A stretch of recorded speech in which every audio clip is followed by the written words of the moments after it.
Hello guys, स्वागत है आपका अपने यूट्यूब चैनल रघुवंश अकेडमी पर। और दोस्तों, मैं सावन खिरवाल आज फिर लेकर आया हूं आपके लिए इडम्स की क्लास। तो जैसे कि आप जानते होंगे कि इडम्स की हमने एक पूरी की पूरी प्लेलिस्ट तैयार की हुई है। इडम एंड फ्रेजेस की आपको उसमें क्लासेस देखने को मिलेगी। तो फ्रेजर वर्ब्स की जो क्लास है वो आपको अलग से देखने को मिलेगी, सेपरेट मिलेगी वीडियोज़ उनकी।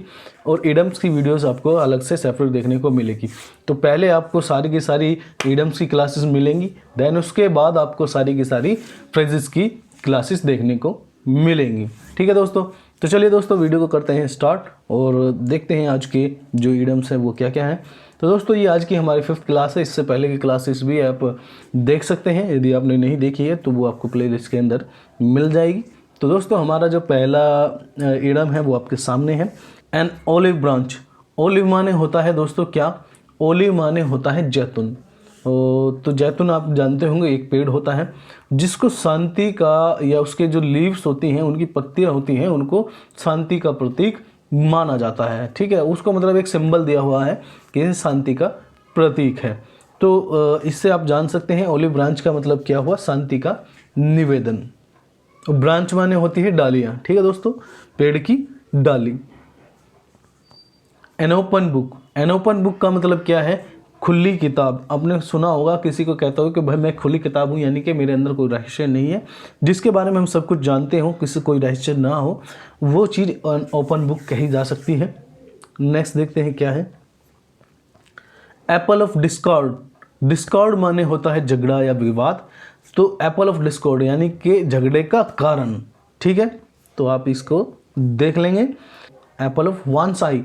तो आपने हिंदी में एक कहावत पढ़ी होगी या देखी होगी, कई बार हमने स्कूल में भी लिखी है, किसी की आंख का तारा होना। ये तो आपने पढ़ा है, यानी कि उसका बिल्कुल प्यारा होना। और उसको इंग्लिश में हम कैसे बोलते हैं? Apple of one's eye. यहाँ तारा ना बोल के हमने एप्पल बोल दिया। ठीक है, तो बड़ा ही प्यारा, बहुत ही प्यारा, कोई किसी का हो, बहुत ही प्रिय हो, तो उसको ये एप्पल ऑफ आई बोला जाता है। Apple pie order.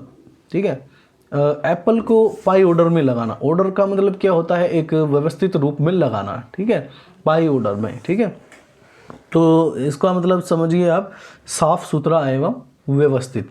ऑर्डर माने देखिए एक तो आदेश देना हो गया है, एक ऑर्डर होता है कि ऑर्डर में चीज़ों को रखना, यानी कि क्रम में चीज़ों को रखना, लाइन में रखना। लाइन वैसे इंग्लिश का वर्ड है, तो क्रम में चीज़ों को रखना वो कहलाता है ऑर्डर। एप्पल पाई ऑर्डर यानी कि साफ सुथरा एवं व्यवस्थित।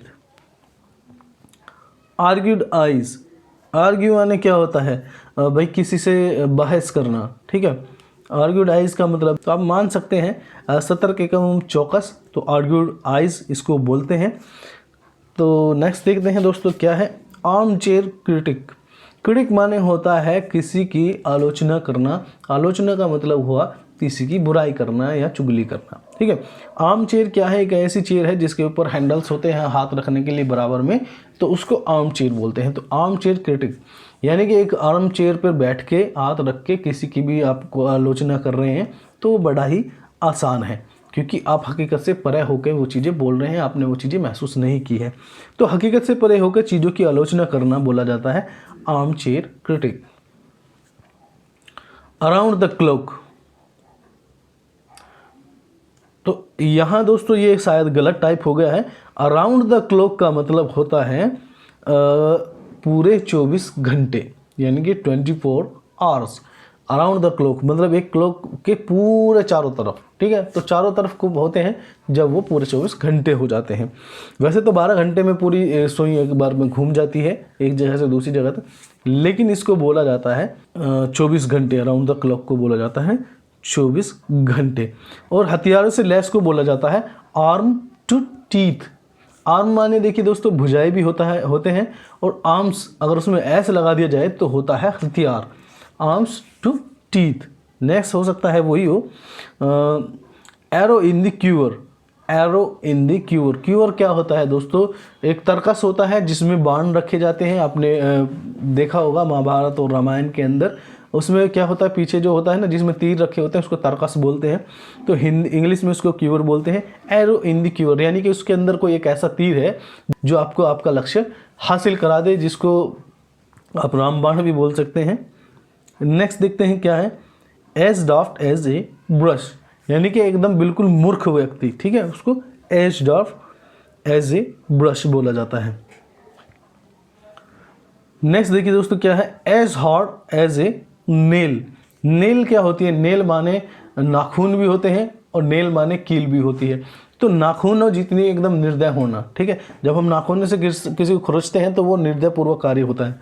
तो as hard as a nail, कोई भी कार्य निर्दयी इसको बोल सकते हैं हम, ठीक है, रूथलेस भी जिसको बोलते हैं, निर्दयी। तो नेक्स्ट देखते हैं क्या है, एज द क्रो फ्लाइज, जिस तरीके से कौवे उड़ते हैं, इसका मतलब ये हुआ। तो आपने देखा होगा यहाँ कौवे से हमने कौवे को प्रेजेंट नहीं किया है कुछ, लेकिन पक्षी, कौवे का मतलब हमने पक्षी लिया है यहाँ पे, ठीक है। तो पक्षी कुछ आपने ऐसे देखे होंगे जो बिल्कुल एक लाइन में ऊपर आसमान में देखेंगे कि वो कतार बना के, यानी कि कोई डिज़ाइन बना के, वी शेप बना के या फिर कोई लाइन बना के एक साथ उड़ते हैं, वो देखा है आपने। तो बिल्कुल ऐसे ही इसका मतलब है, एकदम सीधी रेखा में। At lower heads, at lower head का मतलब क्या हुआ दोस्तों, शत्रुता या अनबन की स्थिति, जहां आपकी किसी से बनती नहीं है। At a loose end, loose end का मतलब यहाँ क्या हुआ, बिना काम के या बेकार। At a loose end. At a loss, at a loss का मतलब हुआ, जैसे आपने पढ़ा था एट सी, एट सी पढ़ा था आपने, उसका भी मतलब यही था, कंफ्यूज और पजल्ड, ठीक है, फुल्ली कंफ्यूज्ड और पजल्ड। तो पूर्ण रूप से भ्रमित इसको हम बोल सकते हैं।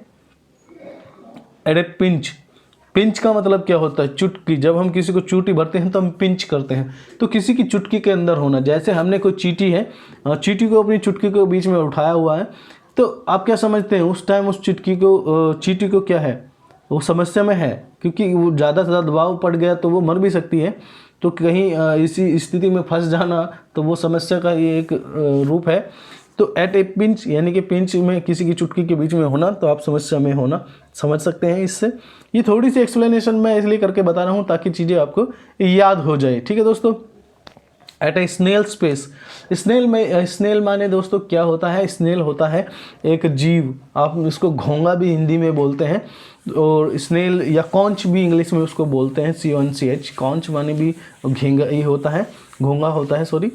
और आपने शंख देखा है, शंख जो होता है वो स्नेल का खोल होता है, ठीक है, वो उसकी बॉडी का खोल होता है, और बड़े ही धीरे धीरे चलने वाला एक जीव होता है, बहुत मंदा चलता है, कछुए से भी बहुत मंदा चलता है, धीरे धीरे चलता है।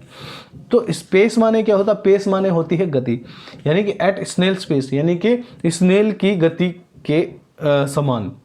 तो स्नेल कैसे चलता है, बड़ा धीमा चलता है, ठीक है, तो आप समझ जाइए, बिल्कुल बड़े धीमे। एट ए स्टोन्स थ्रो, एट ए स्टोन्स थ्रो का मतलब क्या हुआ, स्टोन है आपके हाथ में, कोई पत्थर है, उसको थ्रो करेंगे, फेंकेंगे, तो आप कितनी दूर फेंक सकते हैं, ज़्यादा से ज़्यादा 100 मीटर।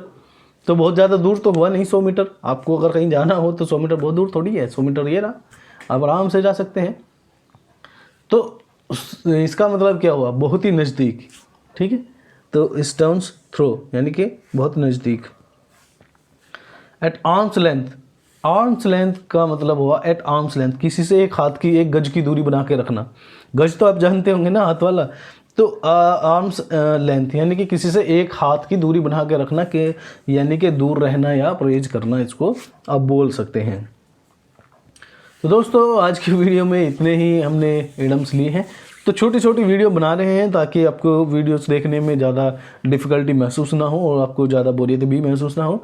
तो चलिए दोस्तों, आशा करता हूँ आज की वीडियो भी आपको अच्छी लगी होगी। अगर आपको आज की वीडियो अच्छी लगी है तो आप वीडियो को लाइक कर लें, चैनल को सब्सक्राइब करें और साथ ही पास वाले बेल आइकन को दबा लें ताकि ऐसे ही मटेरियल आपको या ऐसी ही वीडियोज़ आपको देखने को लगातार मिलती रहे और उनकी नोटिफिकेशन आपको मिलती रहे। तो चलिए दोस्तों, फिर मिलते हैं नेक्स्ट वीडियो में। Till then good bye.